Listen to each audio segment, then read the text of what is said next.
The dust on Adelaide Dawson's boots told the whole story of her day: red clay from the road, dark mud from the alley behind the general store, and a thin crust of dried shame from every threshold she had crossed and been turned back from before she even finished her sentence.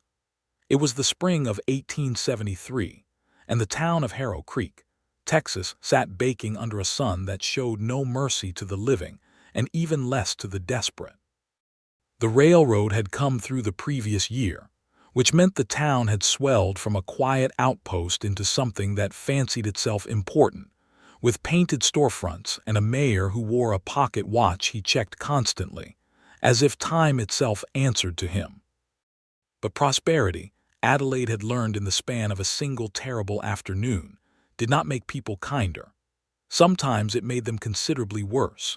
She had arrived in Harrow Creek that morning on the stage from San Marcos, carrying a carpetbag that held everything she owned in the world: a second dress, a worn Bible that had belonged to her mother, a small tin of sewing needles, a photograph of her father taken before the war, and exactly $3.40 in coin.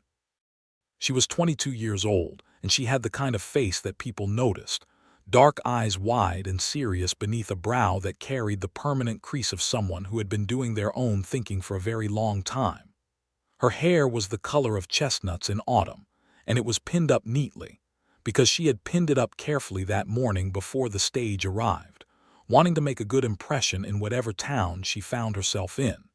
She had not planned to end up in Harrow Creek specifically.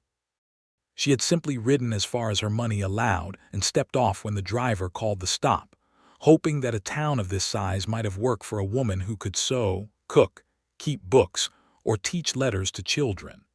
She had done all of those things at various points in her 22 years, most of them during the 3 years since her father passed and left her without a soul in the world to lean on. The first place she tried was the hotel. It was a 3-story building with a fresh coat of white paint and a sign above the door that read Harrow Creek Grand, which Adelaide thought was ambitious for a town that still had more horses than people on the main street. She went inside and asked the man at the desk, a thin fellow with spectacles pushed up on his nose, if there was any work to be had. The man looked at her over his spectacles and told her, politely enough at first, that they weren't hiring. She asked if he was certain and mentioned that she could clean rooms, do laundry, help in the kitchen. His politeness cooled then, the way a coal loses its glow when you stop feeding it. He told her the hotel had all the help it needed and asked her to step aside because there were guests waiting. There had been no guests waiting. The dress shop on the main street had a help wanted sign in the window, which Adelaide had seen from the boardwalk and approached with genuine hope, her heart lifting a little against her better judgment. The woman inside, round-faced and cheerful-looking until Adelaide opened her mouth to speak, had listened for about 30 seconds before asking Adelaide where she was from. Adelaide had said San Marcos, and before that Austin, and before that a farm outside of Waco. The woman's cheerful expression had folded up like a paper fan. She said she was looking for someone local, someone the customers already knew, someone with ties to the community. She said this while looking at Adelaide's carpetbag with the particular expression that people wear when they are deciding something about you that has nothing to do with the reason they are pretending to think about it. The livery stable didn't need anyone. The restaurant told her the kitchen was full. The woman who ran the laundry service, a stout German woman named Mrs. Bauer, had actually been kind about it, kind in the way that people are when they genuinely feel sorry but are not going to change their answer. She had looked at Adelaide with real sympathy and said that she had her own daughters to keep employed and didn't have room for another set of hands. She had pressed a biscuit from her apron pocket into Adelaide's hand before she sent her on her way, and Adelaide had eaten it standing in the alley behind the laundry with the careful, measured bites of someone who isn't sure where the next food is coming from. The school was a possibility she had saved, the way you save the best card in your hand. She found the schoolhouse at the edge of town, a plain rectangular building with a bell above the door and a yard of trampled dirt where children played at recess. She knocked, and a young man of perhaps 30 with ink-stained fingers came to the door. He was the teacher, he explained. And yes, there was sometimes need for an assistant, but the school board had made no formal arrangement for such a position, and he wouldn't be able to pay anything without their approval, and the next board meeting wasn't until the first Thursday of the following month. He told her she was welcome to come to that meeting and make her case if she liked, and Adelaide thanked him because she could see he meant it genuinely. But the first Thursday of the following month was 4 weeks away, and she had $3.40 and no place to sleep. She tried 2 more establishments, the milliner's and the small printing office where the weekly paper was produced, and at both, she was told no with the efficient brevity of people who had other things to think about. By the time the sun began its slow slide toward the western edge of the sky, turning the dust in the air to copper and gold, Adelaide had been turned away from every door on the main street of Harrow Creek, Texas, and she was standing at the far end of the boardwalk trying to decide what to do next with the calm, methodical concentration of someone who has used up all their panic and must now simply think. She had noticed, walking the length of the town, a building at the very end of the main street that sat slightly apart from the others, a little further back from the road than the neighboring establishments. It was a working ranch property, she realized, not in the middle of town exactly, but adjacent to it, the way some ranchers kept their operations close enough to the commercial district to be convenient. The building she had been looking at without fully registering it was a long, low structure of weathered timber, and there were horses in a fenced yard to one side and a barn further back, and the smell of hay and horses and something cooking drifted from the general direction of it whenever the wind came from the east. She had not tried that door because she had not been certain what to make of the establishment. But she had now run out of other options, and she had been taught from childhood that a person in genuine need had the right and the obligation to ask for help from whatever quarter might offer it. She walked toward the building. Up close she could see it was a ranch house that also functioned as some kind of stopping point for travelers. There were a few chairs outside and a water trough that looked well maintained, and a sign above the door that had weathered to near illegibility but might once have said something about board and lodging. The yard was neat, the fence posts straight and mended. Someone cared about this place, that much was obvious. Adelaide knocked. There was a pause, the sound of boots on a wooden floor, and then the door opened. The man who opened it was somewhere in his early 30s, tall enough that he had to tilt his head slightly under the door frame, with shoulders that spoke of years of physical labor, and a face that had been shaped by the outdoors tanned, with lines at the corners of his eyes from squinting into the sun and a jaw that carried a few days of dark stubble. He was wearing a working shirt with the sleeves rolled to his elbows and worn canvas trousers and boots that had been resoled at least twice. His eyes were the particular gray-green of a sky before a storm, and they looked at Adelaide with the direct, unhurried attention of someone who had learned that most things were worth paying proper attention to. His name was Jacob Dalton, though Adelaide did not know that yet.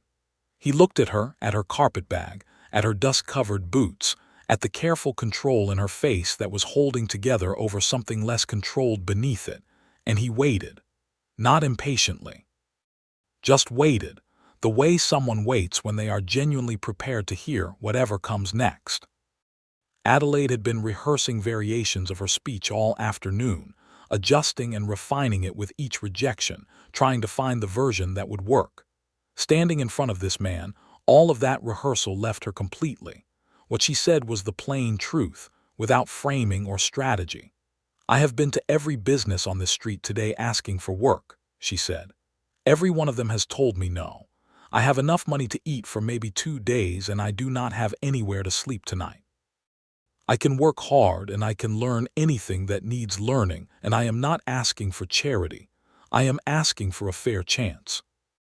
I understand if the answer is no, but I wanted you to know I have already heard it a good many times today, so if you are going to say it, please just say it quickly." Jacob Dalton looked at her for a long, steady moment. Then something shifted in his expression, not pity, which was the thing she had been braced for and would have found hardest to bear, but something more like recognition, as though what she had said made a kind of sense to him that went beyond the words themselves. "You will not be turned away again," he said. "Come inside." Those 6 words, so simple and so certain, hit Adelaide somewhere behind her sternum with a force that surprised her. She had been holding herself together all day through sheer will, and the steadiness in his voice nearly undid that entirely. She pressed her lips together and blinked once, hard, and then she stepped through the door. The inside of Jacob Dalton's home was plain and functional and cleaner than she had expected, though not in a fussy way. Clean the way a place is when someone actively maintains it but doesn't worry much about impressions. There was a main room with a stone fireplace and a table large enough for 6, and a kitchen area with a good cast-iron range and shelves of provisions, and through a door she could see what appeared to be a hallway with at least 2 other rooms opening off it.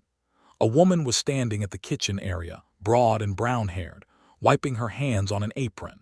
She looked at Adelaide with frank curiosity but not unkindness. "This is Mrs. Prentice," Jacob said.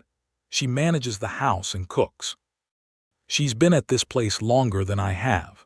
He said this last part with a slight tone that suggested it was a fact he found more amusing than troubling.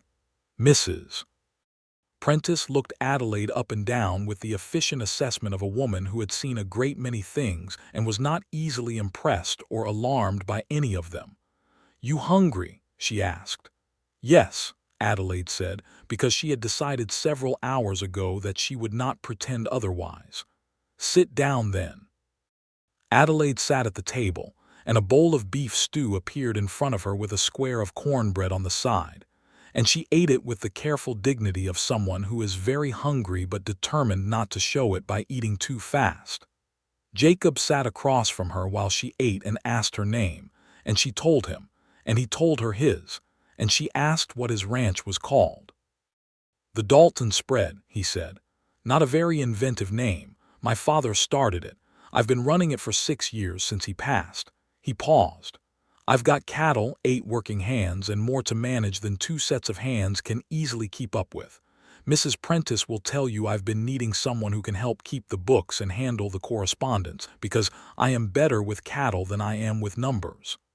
"I can keep books," Adelaide said. "I kept the accounts for a dry goods store in Austin for almost a year. Can you write a decent letter?" "I can write a very good letter." The corner of his mouth lifted. "Then we have something to talk about." They talked for an hour, and it was the best conversation Adelaide had had in longer than she could properly remember, not because of any particular thing that was said, but because of the quality of the attention he paid her. Jacob Dalton listened the way that some people do not learn how to listen, with his full focus, and without the particular impatience that men often showed when a woman was explaining something practical about her own capabilities.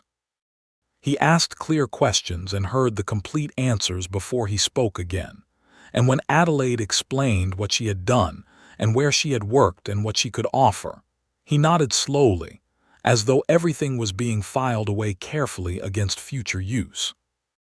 By the end of the hour, he had offered her a room in the house and a wage of $12 a month to start, which was fair, and he had made it clear that Mrs. Prentice was the final authority on anything relating to the domestic running of the house, and that his ranch hands were decent men who would treat her respectfully or answer to him about it. Adelaide accepted. She would have accepted considerably less. That night, in a small room with a good clean mattress and a window that looked out over the horse yard, Adelaide Dawson lay in the dark and felt something ease in her chest that had been wound tight for a very long time. She thought about the man on the other side of the wall, because his room was apparently adjacent. She had heard his boots on the floor, and she thought about the certainty in his voice when he had said those words at the door. Not a question and not a qualification. Just a plain declaration, offered to a stranger he had no reason to help, with the ease of a man who had long ago decided what kind of person he intended to be. She fell asleep thinking about his eyes, which were the color of a sky before the weather changed. The first few weeks on the Dalton ranch were a revelation to Adelaide in ways she had not fully expected. She had imagined herself to be the kind of person who was good at adapting. Her life had required it often enough. But there was a difference between surviving new circumstances and genuinely thriving in them. And she found, somewhat to her own surprise, that she was thriving. The books were in a sorry state. Jacob had not been exaggerating his difficulty with them. 3 years of accounts were in 4 different ledgers of inconsistent format, with missing entries and arithmetic errors, and at least 2 incidents of what appeared to be someone having knocked a coffee cup onto the pages, and then simply turning to the next page and continuing without comment. Adelaide spent the first 3 days doing nothing but untangling the records, creating a single coherent account of income and expenditure and outstanding debts, and by the end of it, she had found $40 that had technically been owed to the ranch for 18 months and had simply never been billed for. She presented the ledger to Jacob at the table after supper on the 4th evening. He sat with it for a long time, turning pages, and the expression on his face moved through several stages: recognition, then something that was close to embarrassment, then a kind of quiet gratitude that he kept carefully controlled. "I should have seen to this better," he said. "You have been managing a cattle operation with 8 hands and doing the accounting for it yourself on top of everything else," Adelaide said. "Something was going to be neglected. It happens to be the thing I'm good at, so now you don't have to worry about it." He looked up from the ledger at her, and for just a moment the careful control in his expression opened slightly, and she saw something underneath it that she could not immediately name. He was not the kind of man who said thank you easily. She was learning, not because he was ungrateful, but because the words seemed inadequate to him. What he did instead was nod, with a gravity that somehow said more than most people's elaborate expressions of appreciation. "I'll write to Hicks about that $40 tomorrow," he said. "I already drafted the letter," Adelaide said. "It's on the desk in the study." He looked at her again, and this time the corner of his mouth curved upward with the particular quality of a smile that a man doesn't quite intend to show. "Of course you did."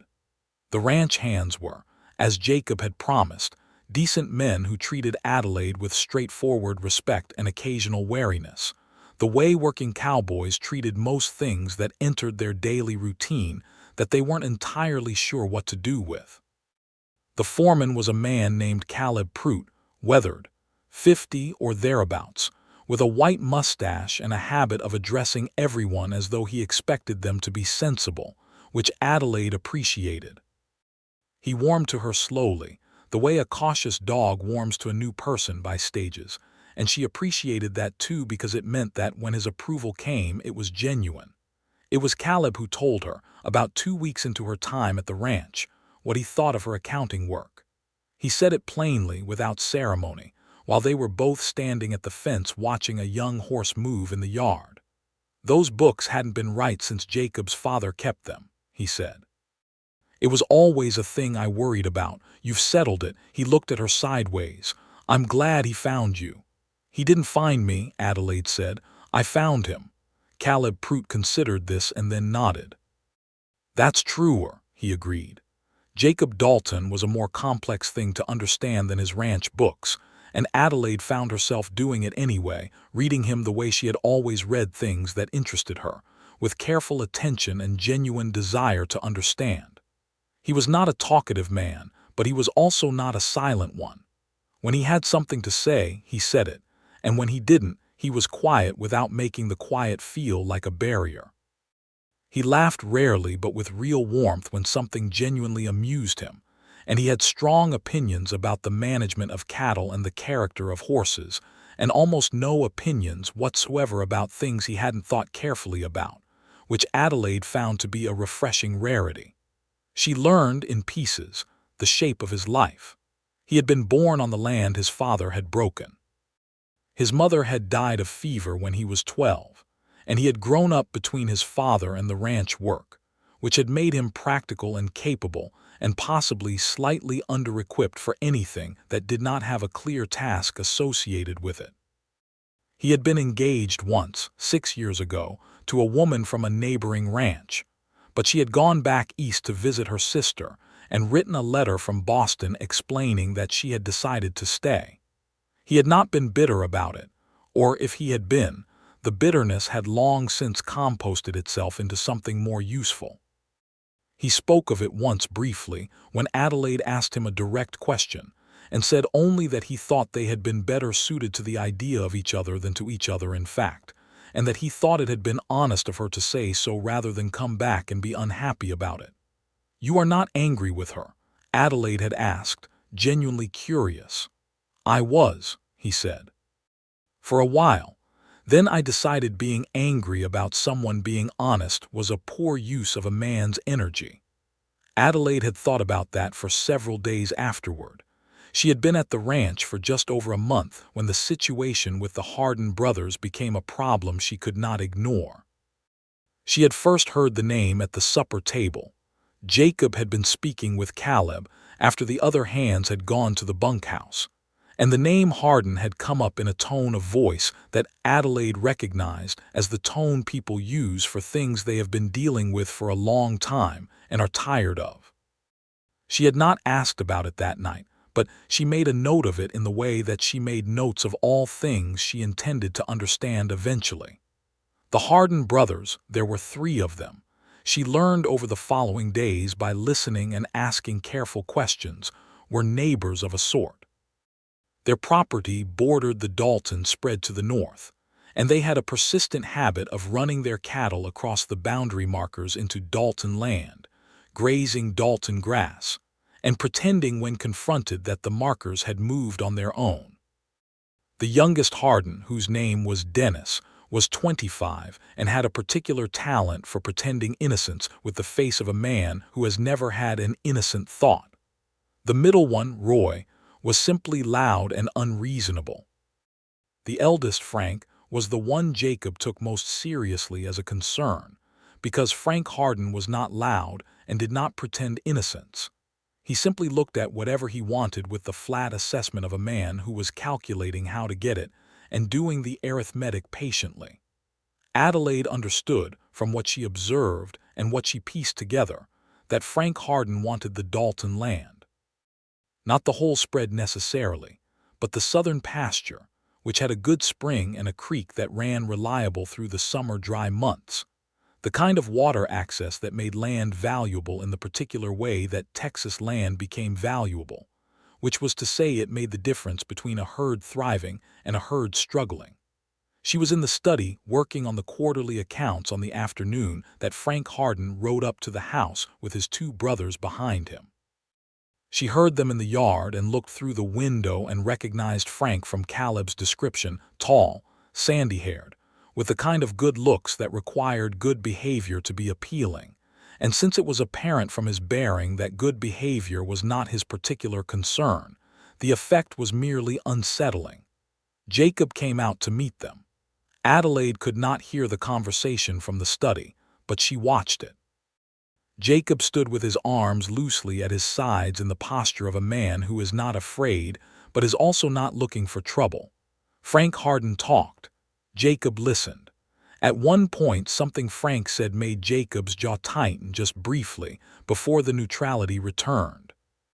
Then Jacob said something, clearly and without raised voice, and Frank Harden looked at him with the flat assessment Adelaide had heard described, and then turned his horse without another word and rode away with his brothers behind him.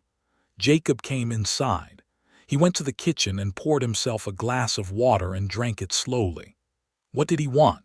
Adelaide asked from the study doorway. Jacob looked at her, and he had the expression of a man who is deciding whether to minimize something or tell it straight, and she could see him choosing the straight version. He wants to buy the south pasture, made what he called a fair offer, told me to think it over. And if you decline. He didn't use that word, but there was an implication. Adelaide leaned against the door frame and thought, he needs that water access. Yes. So do you through the summer. Yes. Then you can't sell it. No, Jacob agreed. I can't. He knows that. He does. They looked at each other across the room, and Adelaide felt, with the particular clarity that difficult situations sometimes produce, that she and Jacob Dalton were thinking in exactly the same direction at exactly the same time. She was not certain she had ever had that experience with another person before. "I'll look at the deed records," she said. "I want to see exactly what the boundary markers say and what's been recorded at the county office." Jacob looked at her for a moment. "You don't have to do that," he said, and the care in his voice when he said it was so unguarded that it caught her off guard. "This is my problem, not yours." "You pay me to manage your records," Adelaide said. "The deed is a record." He looked at her for a long moment, and then the corner of his mouth lifted. "Right," he said. "So it is." She found the deed in the study drawer where Jacob had last left it, folded inside a larger envelope with several other documents relating to the original land claim his father had filed in 1852. She spread it out on the desk and read it very carefully, twice, then took out the small notebook she used for important figures and wrote down the specific measurements of the south boundary.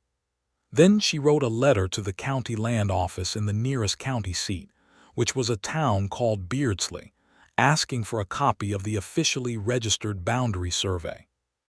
She gave it to Jacob to take into town for posting, and when he asked what it was, she told him, and he looked at the envelope in his hand, and then at her with an expression she was beginning to recognize, the one that meant he was recalculating something, as though she kept turning out to be more than whatever he had most recently estimated.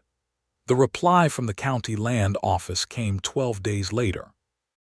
The official survey records confirmed the Dalton boundary precisely as the deed described it, with an additional notation that a formal survey had been conducted in 1869, and all markers verified. Adelaide made a clean copy of the relevant sections and placed them in a new folder she labeled clearly. She also noted, with the particular quiet satisfaction of someone who has found what they were looking for, that the official survey mentioned 3 specific marker posts by description and location, and that if those posts had in fact been moved, as the cattle straying incident suggested they may have been, it would constitute a legal matter considerably more serious than a neighborly dispute over grazing rights. She did not say anything about this to Jacob immediately. She wanted to be certain before she was certain. But she placed the folder on the desk in the study with a note on top of it that said simply, "When you have a moment." He read it that evening after supper. She was doing mending by the fireplace. Mrs. Prentice had taught her that the ranch hands went through shirts at a remarkable rate, and she heard him go into the study and then the quiet that followed. After a while he came to the doorway of the study. "Adelaide," he said. She looked up. "This changes the picture considerably," he said. "I thought it might." He came into the room and sat in the chair across from her and leaned forward with his elbows on his knees, and there was something in his face that was more open than she usually saw it, a kind of directed energy, like a man who has been carrying something and has just been shown a place to set it down. "If he moved those posts, then it's a matter for the county sheriff and possibly the circuit court," Adelaide said. "Not just a conversation." "He has friends in this county," Jacob said. "He has money and he has friends." "So do you," Adelaide said. "I've been corresponding with your buyers and suppliers for 8 weeks now. You have a good reputation with a large number of people. And you have paperwork." He looked at her steadily. The lamp on the side table made the shadows move softly across his face, and the light in his eyes was serious and warm at the same time. "I don't know what I was doing before you walked through that door," he said, and the quietness of it, the simplicity of it, made Adelaide press her lips together and look down at the mending in her lap for a moment so she could arrange her expression.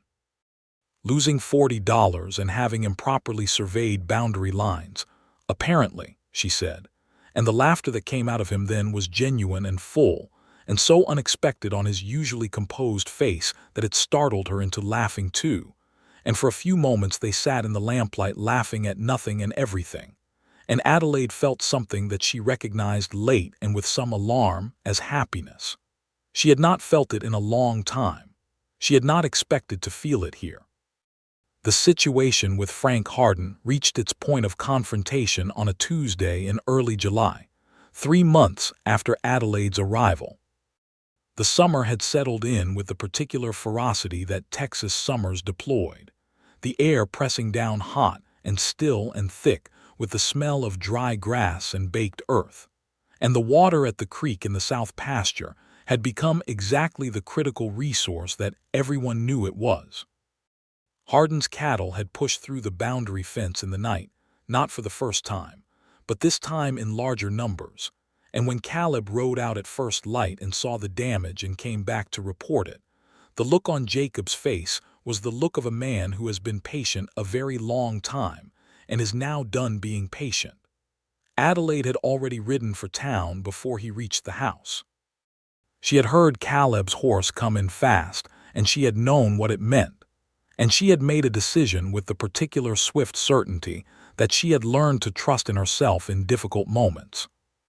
She saddled the bay mare that Jacob had told her she was welcome to use, and she rode to Harrow Creek and went directly to the office of the county sheriff, a man named Elliot Marsh who had thick eyebrows and the measured manner of someone who had spent 20 years listening to people tell him about their problems. She laid the folder on his desk. She explained the situation clearly, in order, with dates and specifics and the documentation from the county land office. She told him about the boundary incidents and the offer Harden had made for the land and the timing, and she told him that if he was inclined to send a deputy out to verify the current position of the southern marker posts, she thought he would find the matter worth investigating formally. Sheriff Marsh listened to all of it without interruption, and then looked at the documents for a long time. "You work for Dalton," he said. "I manage his records and correspondence," Adelaide said. "My name is Adelaide Dawson. You've done this very thoroughly, Miss Dawson." "I do most things thoroughly," she said. He was quiet for another moment. "I'll ride out there myself today," he said. "Not a deputy." "Myself," Adelaide thanked him and rode back. She arrived at the ranch to find Jacob in the yard, which meant he had not yet ridden out to deal with Harden himself, which was what she had been afraid of, and what she had ridden to town specifically to head off.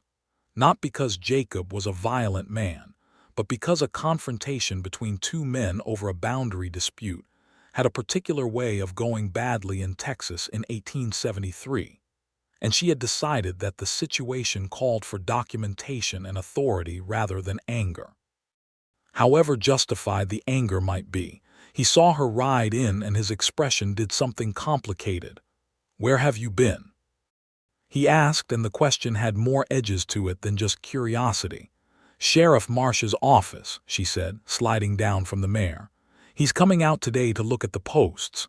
Jacob stared at her.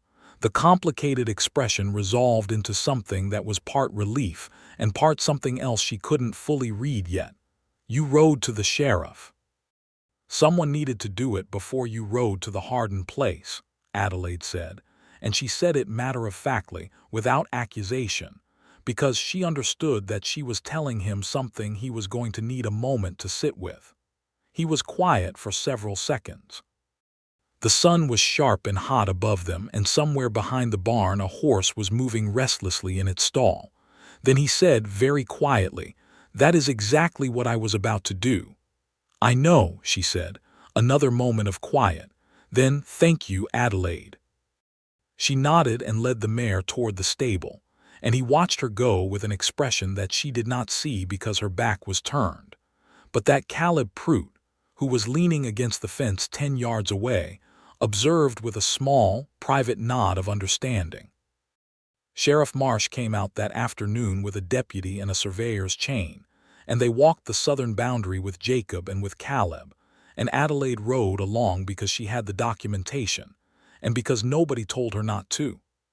They found the east marker post of the south pasture had been shifted, not by much, perhaps 18 inches, but enough to move a significant length of boundary line in a direction favorable to the Harden property. The deputy found fresh tool marks on the post base. The sheriff looked at them, and then at Jacob, and then at his notes, and said he was going to have a conversation with Frank Harden. Frank Harden came to see Jacob the following afternoon. He came alone this time, without his brothers, which Adelaide thought was significant.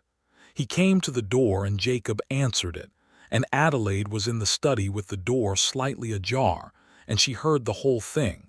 Frank Harden did not admit to anything, but he withdrew the offer for the south pasture and expressed his intention to see that the cattle straying incidents were brought under control, in a tone of voice that was carefully neutral, and told Adelaide everything about what he understood the situation to be. Jacob thanked him for the visit with an equal neutrality. The door closed. There was a silence. "He's going to leave us alone," Jacob said from the hallway. Adelaide put down her pen. "Yes," she said, "I believe he is." She heard him come down the hallway. She heard him stop at the study doorway, and she looked up to find him standing there with his shoulder against the frame, looking at her with the full, unhurried attention that was so distinctly his that she had come to feel it as something almost physical. "When you came to my door 3 months ago," he said, slowly, as if he were choosing each word with real care, "I thought I was doing something for you." Adelaide waited. "I'm beginning to understand I had it backwards," he said.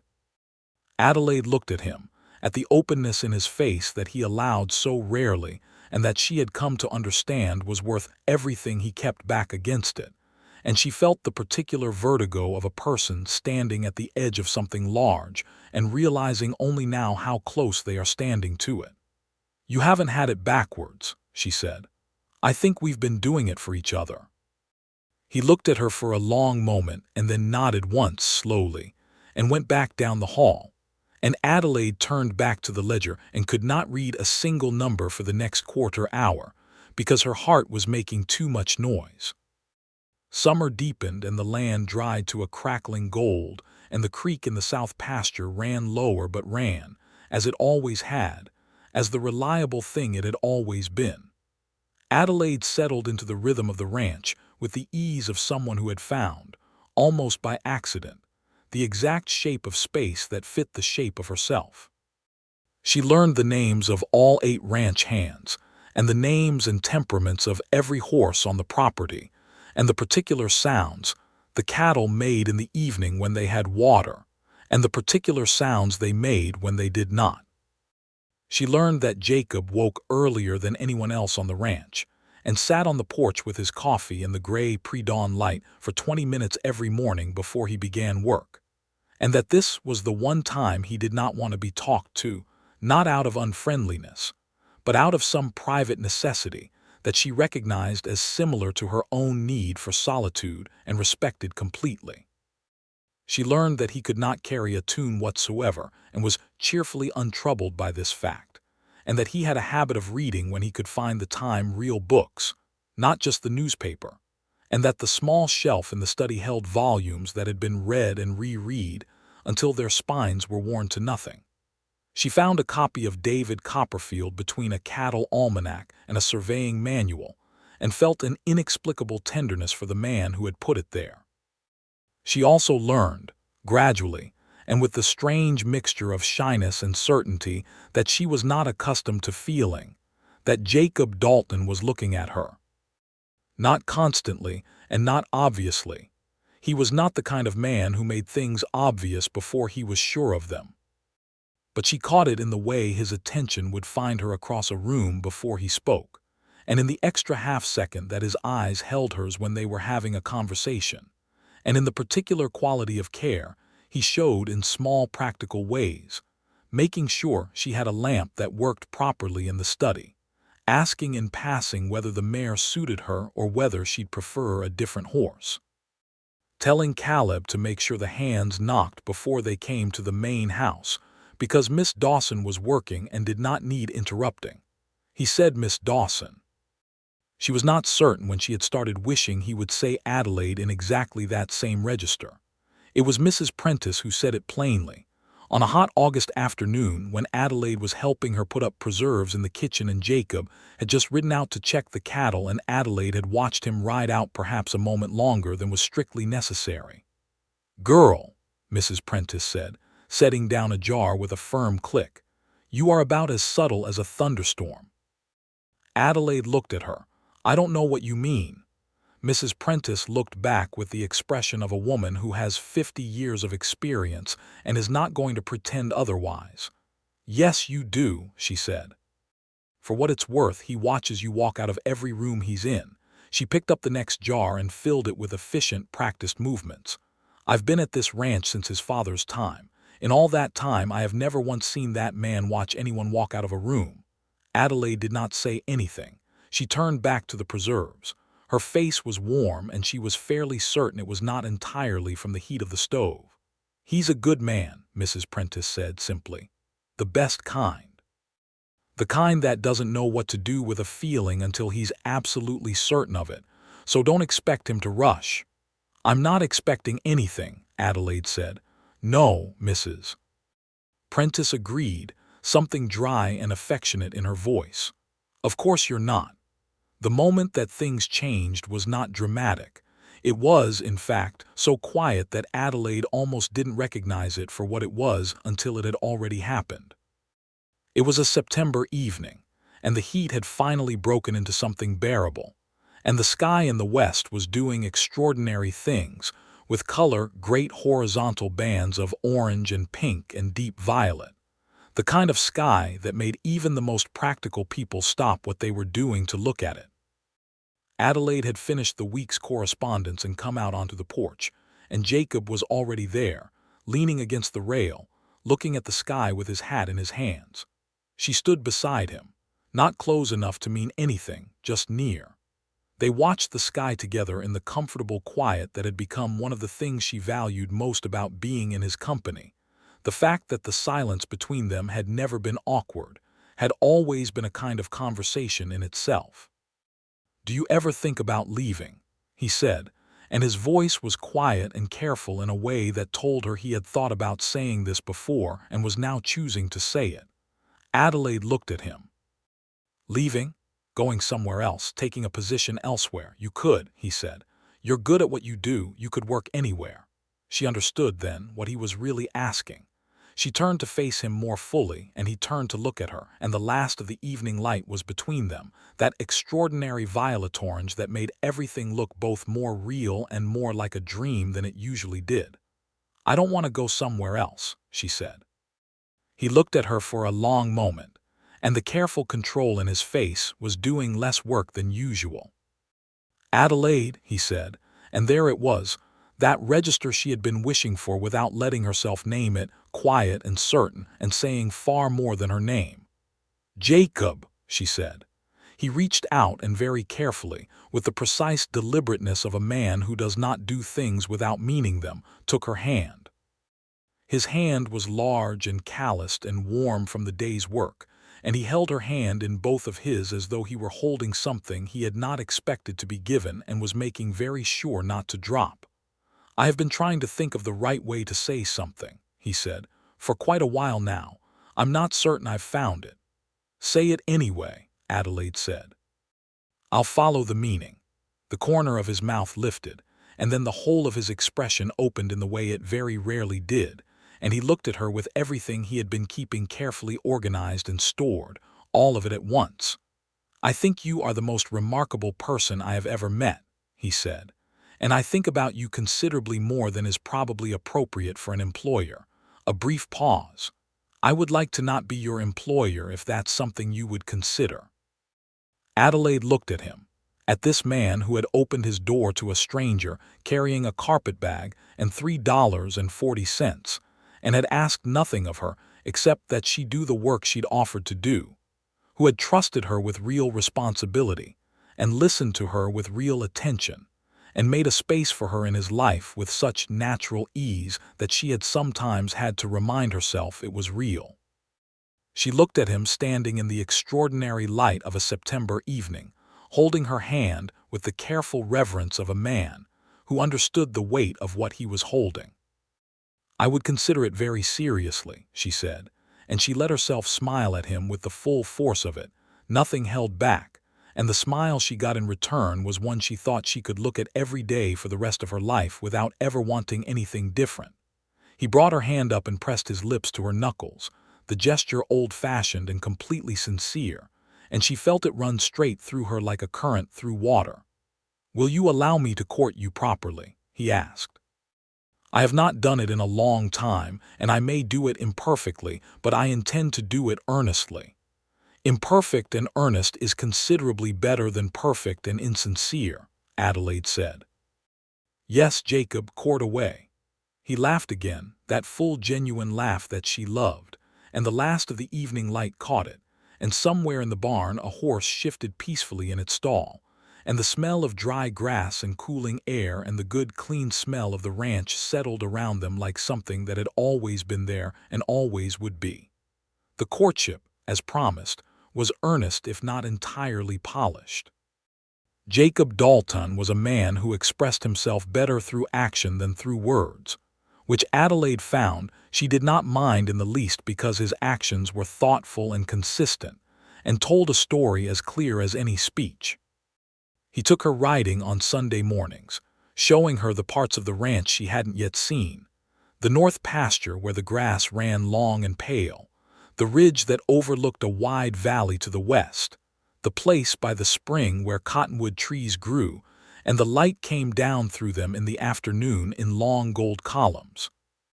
He asked her about her life with genuine curiosity, and remembered everything she told him, which she discovered because weeks later he would reference something she had mentioned in passing, and the fact of his remembering it, the fact that it had mattered enough to keep, affected her every time.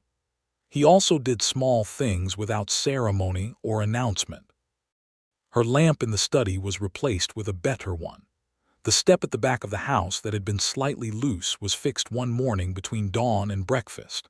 A second copy of the surveying manual appeared on the study shelf, and Adelaide opened it to find a note inside in Jacob's irregular handwriting that read, "For the next time Hardin tries something." She had laughed out loud at that alone in the study, and carried the laugh with her the rest of the day. She, for her part, found herself doing things she had not done in years, cooking something particular because she remembered he had mentioned liking it, finding a small wildflower she thought he would not have seen before and pressing it in the back of the ledger where he would eventually find it, laughing more than she remembered laughing in longer than she could track. Mrs. Prentice observed all of this with the satisfied air of a woman who had seen what was going to happen long before it did, and was prepared to take complete credit for it. Adelaide wrote to no one about what was happening, because there was almost no one to write to. Her father was gone, and her mother had been gone since she was 12, and she had no siblings, and the friends of her earlier life had scattered in the particular way that difficult circumstances scattered people. This had always been a loneliness she had carried without examining too closely, because examining it did nothing useful. But now, on the ranch, with Jacob and Mrs. Prentice and Caleb Prout, and the hands and the horses and the particular routine of the place, she realized that the loneliness had been quietly vacating itself, leaving room for something warmer and more solid in its place. She did not take this for granted. She had learned very thoroughly by the time she was 22 that things could be taken away, and she had the permanent wariness of a person who knew that. But she was also 22 and alive, and the man she was falling in love with was everything that had seemed impossible to her for a very long time, and she decided, deliberately and with full awareness of the risk, to let herself have this.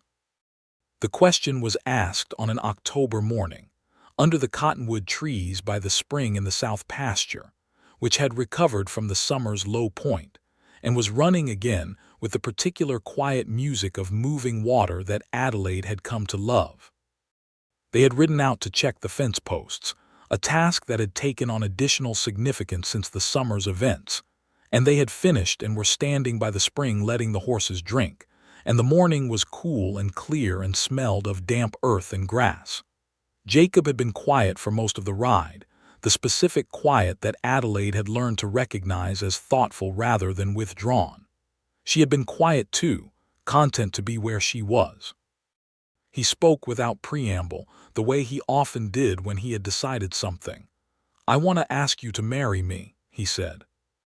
I want to do it properly, and I want to make sure you know that I am asking because I cannot imagine my life without you in it, and not for any other reason. So I'm asking, Adelaide, will you marry me?" Adelaide had thought, if she ever heard those words from anyone, that she would need a moment to think. She had expected herself to be careful and measured and to weigh the thing sensibly. What happened instead was that she turned to look at him, and the answer was already sitting in her chest as though it had been there for months, which it had, and what came out of her was immediate and clear and certain. "Yes," she said. "Of course, yes." He exhaled a breath of genuine relief that she found enormously touching because she realized he had not been certain, had been carrying the uncertainty all morning, and the fact that he had worried told her something about how much it mattered to him. He took both her hands in his and looked at her with everything fully present in his face. "I don't have a ring," he said. "I hadn't thought ahead that far." "Jacob," she said, squeezing his hands, "do you think I care about a ring?" "I'll get you one," he said, "a good one. When you find the right one," she agreed. "There's no hurry." He brought her hands up as he had that first evening on the porch and kissed her knuckles, and then he pulled her gently closer and pressed his lips to her forehead, and she leaned into him with her hands against his chest and felt his arms come around her, and they stood by the spring under the cottonwood trees, while the water ran and the horses drank and the October air moved through the long grass, and Adelaide Dawson felt, with a completeness she had not expected and a depth she had not known to miss until she found it, that she was exactly where she belonged. He found a ring 2 weeks later in Harrow Creek. The jeweler there was a small, careful man named Oates who had once, Adelaide learned later, been a watch repairman in Philadelphia before a long series of circumstances had deposited him in Texas, and he had a small selection of rings that he made himself from silver and from stones that he sourced from a man who came through twice a year from New Mexico. Jacob had described what he was looking for with the focused determination he brought to any problem he considered important, and Mr. Oates had produced a ring of warm gold with a small turquoise stone the color of a Texas sky in October, not quite blue and not quite green. Something in between that was its own thing entirely. Jacob brought it home and gave it to her in the kitchen after supper, while Mrs. Prentice was conveniently in the back pantry doing something that appeared to require a great deal of time. He put it on her finger without ceremony, and she looked down at it and then up at him, and the expression on his face was that of a man who has gotten exactly the thing right and knows it and feels the rightness of it all the way through. "It suits you," he said. "It's beautiful," she said. Mrs. Prentice came out of the back pantry having apparently found everything she was looking for, and she looked at Adelaide's hand on the table and she said, "Well, it's about time," with a satisfaction so deep and so unabashed that Adelaide laughed until her eyes watered. They were married in November of 1873 in the small church in Harrow Creek, on a gray and mild November morning with the smell of coming rain in the air, and a small gathering of the people who mattered. Caleb Prout in his best shirt, looking prouder than Adelaide had ever seen him look about anything. The ranch hands filling the back pews in various states of formal dress. Mrs. Prentice in the front row with a handkerchief she was going to need, and knew she was going to need and had brought prepared for the purpose, and Mr. Oates the jeweler who had come because Jacob had invited him, and he had seemed genuinely pleased to see the ring he had made arrive at its intended purpose. The pastor was a man named Reverend Cole, and he read the words of the ceremony with the quietness of someone who understood that the words were enough. They did not need embellishment. Adelaide stood at the front of that small church in the dress she had remade from her best fabric, deep blue, with a white collar that Mrs. Prentice had added, and she looked at Jacob standing beside her in his good dark coat and felt the particular solemn joy of a moment you know is real and true and will hold. She said the words clearly and without hesitation. He said them in his low, steady voice, and when he said the word love his eyes were on her face with the full, direct attention that was entirely his own, and she felt it as though it were a hand pressed to her heart. After the ceremony, Caleb Prout shook Jacob's hand for a long time and then turned to Adelaide and said, with the gruff brevity of a man who feels things deeply and is slightly overwhelmed by them, "You're good for this place and good for him. I'm glad you knocked on the right door." Adelaide pressed her hand over his rough knuckles briefly. "So am I," she said.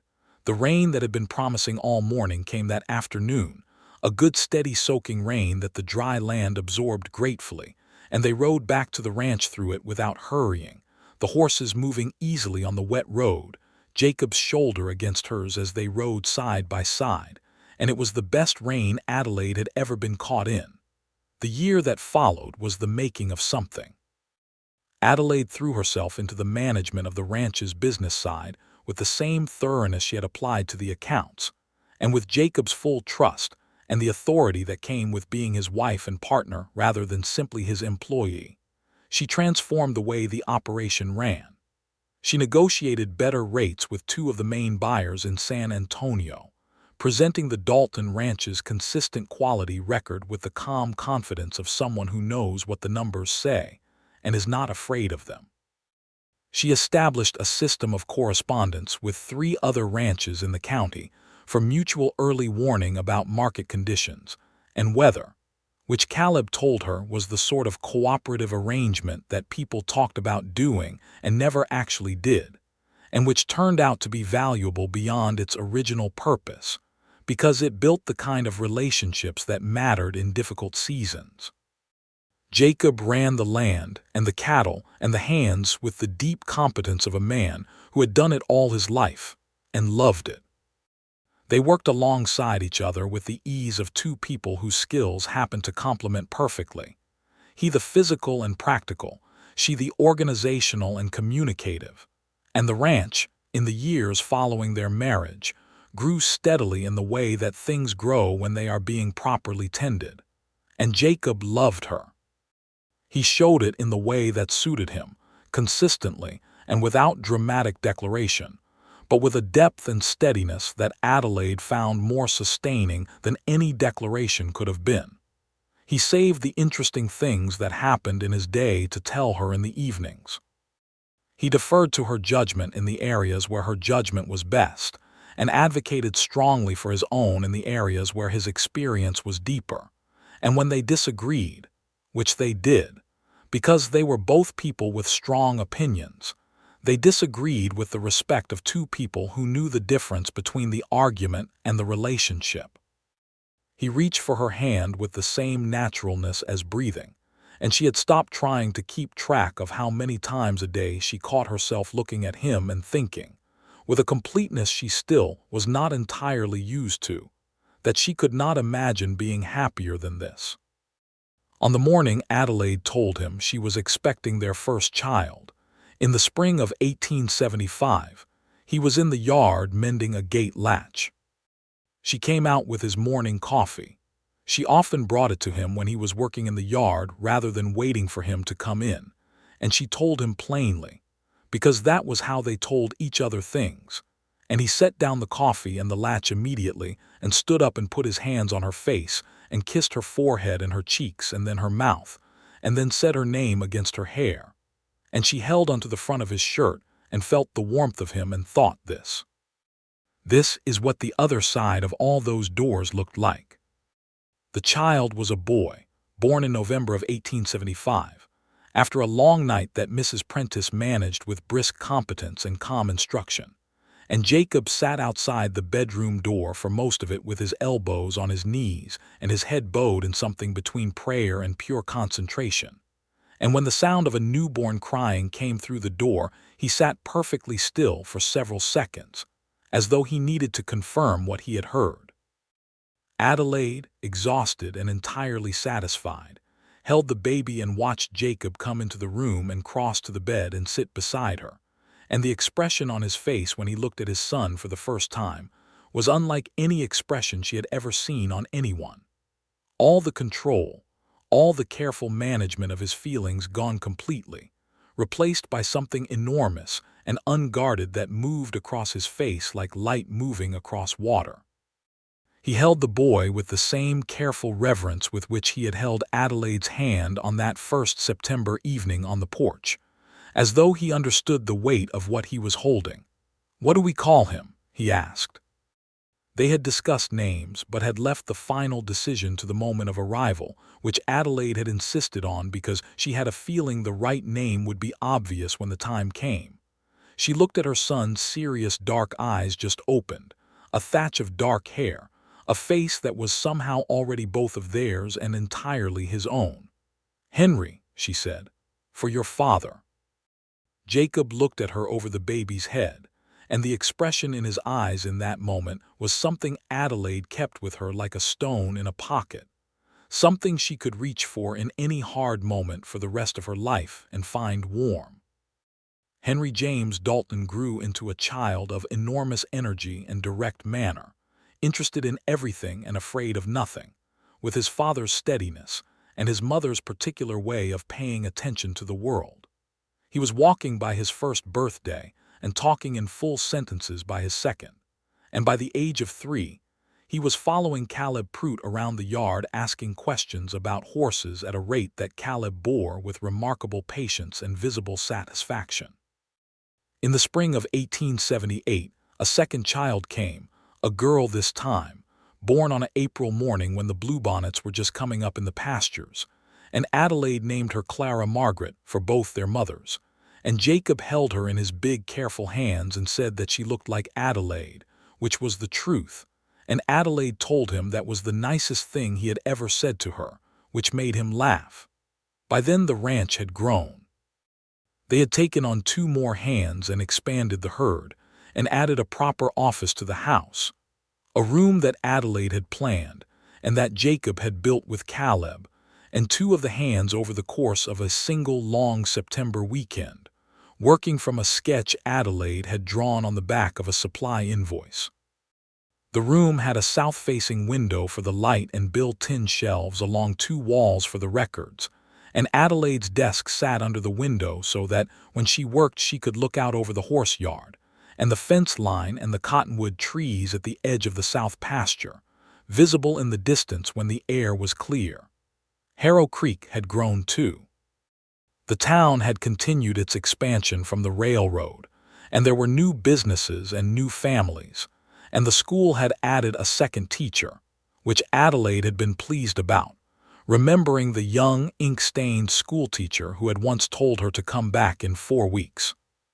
She had met him again several times over the years, and his name was Mr. Gaines, and he was a decent man, and she had once donated a set of geography books to the school from a cellar in San Antonio, which Mr. Gaines had received with the gratitude of a man who had been trying to get funding for them through the school board for 2 years. Frank Harden had sold his property in 1876 and moved north. Adelaide had heard this from Caleb, who had heard it from someone at the feed store, and she had noted it with the same businesslike satisfaction with which she noted any resolved problem and had moved on. The Harden land had been purchased by a family from Kansas named Whitfield, who proved to be reasonable neighbors, and who traded cattle management advice with Jacob over the following years, with the easy goodwill of people who are glad to have gotten rid of a mutual problem without anyone having to say so. On a September evening in 1879, which was 6 years after Adelaide Dawson had first knocked on Jacob Dalton's door, they sat on the porch together in the cooling evening air while Henry, now 3½ years old, chased fireflies in the yard with the total commitment of a child who has found the best possible use for his energy, and Clara, 18 months, slept against Adelaide's shoulder in the warm, boneless way that very small children sleep when they are entirely secure. The stars were coming out in the velvet Texas sky, and the horses were quiet in their yard, and from somewhere in the direction of the bunkhouse, one of the hands was playing a harmonica with a skill that had improved considerably over the years Adelaide had been at the ranch. The music drifted through the warm evening air and mixed with the sound of Henry's delighted laughter as he caught something small and glowing in his cupped hands. Jacob's hand found Adelaide's on the arm of her chair, and she turned her palm up and laced her fingers with his in the automatic ease of two people for whom the gesture has been performed 10,000 times and is still, somehow, each time, exactly what it should be. "Are you happy?" he asked. And it was not the question of an insecure man seeking reassurance, but the question of a man who asks because the answer genuinely matters and he wants to hear it said plainly, out loud, under the stars. Adelaide looked at the yard where her son was conducting solemn negotiations with a firefly, and at the sleeping weight of her daughter against her shoulder, and at the familiar beloved shape of the ranch she had made into a home and the land that was hers now as much as it was Jacob's, and at the hand holding hers, that large, careful, work-worn hand that had reached out to her in a doorway 6 years ago with a steadiness she had needed more than she had known how to say. "I am the happiest I have ever been in my life," she said, simply and completely, "every day." He squeezed her hand once, firm and warm, and turned to look at her with that expression she knew, the one that was all the things he kept organized and stored, opened fully, offered without reservation. "So am I," he said. Henry came running up to the porch with his cupped hands extended, eyes enormous with the importance of what he was carrying. "Mama, Papa, look." He opened his hands just slightly, and a single firefly rose from his palms and climbed toward the dark sky, blinking its small cold fire, and they all three watched it rise, Jacob and Adelaide and their son, until it was lost among the stars, and Clara slept on through all of it, dreaming whatever it is that very small children dream when the world is good and safe and warm and held. In the years that followed, the Dalton ranch continued to prosper and grow. Adelaide's management of the books and the business side of things became, in time, something of a quiet reputation in the county. Other ranchers' wives sought her advice on record-keeping, and she gave it freely because she had not forgotten what it meant to be in need of knowledge that someone else was withholding. She eventually helped organize a cooperative lending library in Harrow Creek, collecting donated books and establishing a simple borrowing system in the back of Mr. Oates the jeweler's shop, which was centrally located and which Mr. Oates agreed to host with the pleased dignity of a man who feels that his establishment has been recognized for something beyond its commercial function. She also, in 1880, wrote a detailed letter to the county superintendent of education arguing for the expansion of the school to include an additional year of instruction, citing population figures she had compiled from the county records and economic arguments about the long-term value of an educated workforce. The superintendent's reply was cautious and noncommittal, but the year after that the school did expand, and Adelaide heard about it in the same way she always heard about things in Harrow Creek, through the layered, organic communication of a small community that had come to know and trust her, because she had earned that trust over years in the same way that any real thing is earned, by showing up consistently and caring genuinely and doing the work. Jacob watched all of this with the particular quiet pride of a man who knows that the person he loves is remarkable and is entirely unsurprised by their continued remarkability, as though he had always known this was going to be the shape of things. He told her occasionally, not often but with the weight that infrequency gives to speech, that he did not know what he had done to deserve the particular luck of that September evening when Adelaide had appeared at his door in the dust of a hard day and said her piece with the directness of someone who had nothing left to lose and was going to be honest about it. "You opened the door," Adelaide always told him when he said this. "That was what you did. You opened the door and you meant it." He had no argument with that because it was true. In 1881, a third child arrived, another boy, born on a crisp October morning, named Thomas, and he came into the world with more noise than either Henry or Clara, and with a disposition that within the first year made it entirely clear that he was going to be the kind of person who had opinions about everything and was going to share all of them, which Mrs. Prentice said was exactly what the Dalton household needed, and Jacob said with deep affection was his mother's doing entirely. Mrs. Prentice, by this time, had become less cook and housekeeper, and more the particular institution that a person of strong character and long tenure becomes in a household. She was the one who taught Henry how to braid a rope and taught Clara how to make biscuits, and would one day teach Thomas to do both with the same patient authority. She had, as she herself had once predicted, been at the ranch longer than Jacob, and she showed no signs of considering any alternative. Caleb Prout retired in 1882, on the grounds that his knees had finally expressed their opinion about 40 years of horseback work, and Jacob threw him a supper that the entire ranch and most of the surrounding county attended. Adelaide made the desserts herself 3 kinds, because Caleb had once mentioned in passing that he considered a party with only one dessert to be a party that had not tried hard enough. And Caleb ate all 3 and told Jacob privately afterward, in the way that men who never say sentimental things say their most sentimental things, that between the ranch and Adelaide and those children, Jacob had done better than any man had a right to. Jacob told Adelaide this later in their room, in the dark, and Adelaide lay against his shoulder and thought about the afternoon she had met Caleb at the fence watching a young horse, and he had said he was glad Jacob had found her, and she had corrected him. She still thought she had been right. She had found Jacob. She had found him by being desperate and direct and willing to knock on one more door when every other door had been shut. She had found him because he was the kind of man who opened his door and meant it. But she had stopped worrying about whose finding it was, because in the end they had found each other, and the order of it didn't matter. What mattered was what they had made from it, the ranch and the work and the children, and the years of evenings on the porch watching the Texas sky do its extraordinary things, and the ordinary mornings and the difficult seasons, and the particular pleasure of sharing a life with someone who knew you clearly and chose you anyway daily, the way Jacob chose her, and she chose him, in the accumulated small choices of a long and good life together.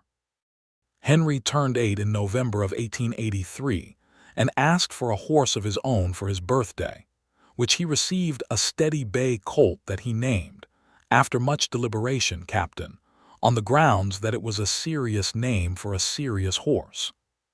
He was already as comfortable in the saddle as most grown men, with his father's natural ease with animals and his mother's patience in learning things properly. And Caleb, who came to visit regularly from his small house in Harrow Creek, watched him ride one afternoon and said that the boy sat a horse like he'd been born to it. Clara, at 6, had discovered books with the same total commitment her brother had brought to firefly catching, and the lending library Adelaide had helped establish was her weekly destination with the seriousness of a regular errand. She would come home with 2 or 3 books at a time, and read them in the particular quiet spot she had found under the cottonwood tree nearest the south pasture fence, which she had claimed as her own, and which everyone in the family had accepted as hers without formal negotiation. Thomas, at 2, was everywhere at once and loud about all of it, and Jacob took to carrying him on his shoulders during the morning rounds, because it was faster than letting Thomas walk, and considerably less chaotic than trying to make him stay in the house. And the sight of Jacob Dalton doing the morning inspection of the horse yard with a 2-year-old riding his shoulders, and narrating everything he saw in a voice of continuous enthusiastic commentary, was one that Adelaide considered, privately, among the finest she had ever seen. On a spring morning in 1884, Adelaide was in the office working on the year's accounts when Jacob came in from the yard and stood in the doorway and looked at her in the particular way that had not changed in 11 years, with the full, unhurried attention of a man for whom the sight of his wife still constituted something worth stopping for. "What is it?" she asked, because she knew when he was working toward something. "Nothing bad," he said quickly, which was something she loved about him, the way he had learned over their years together that her first instinct at a certain expression on his face was to brace for difficulty, and the care he now took to head that off. The Whitfield boy stopped by, said his father wants to discuss a joint grazing arrangement for the north pasture this summer. "That could be good," Adelaide said. "I think so too." He stayed in the doorway, leaning against the frame the way he had been leaning against door frames since the first night she was in this house, and he looked at her with the warmth fully present in his face, the way it was in the private moments when he wasn't thinking about managing it. "I was just thinking," he said. "That I was right," he said, "about you not having it backwards." Adelaide put down her pen and looked at him. "About what specifically?" "About who was doing what for whom," he said. "I know you always say it was mutual, and you're probably right. But I want you to know that I understand. I've always understood, even when I didn't know how to say it, what it took for you to keep knocking on doors that day. What it took for you to be standing on my step and say what you said." He paused, and his voice was quiet and certain in the way it was when he meant something down to the roots. "And I want you to know that it was the best thing that ever happened in my life. That I opened that door." Adelaide stood up from the desk and crossed the room to him and put her hands on his chest and looked up at him with everything she had, all of it. The gratitude and the love and the 12 years of waking up in the same house with the same man and never once wishing for a different life, not for a single morning. "Jacob," she said, "I knocked on 6 doors before yours, and not one of them gave me what yours did."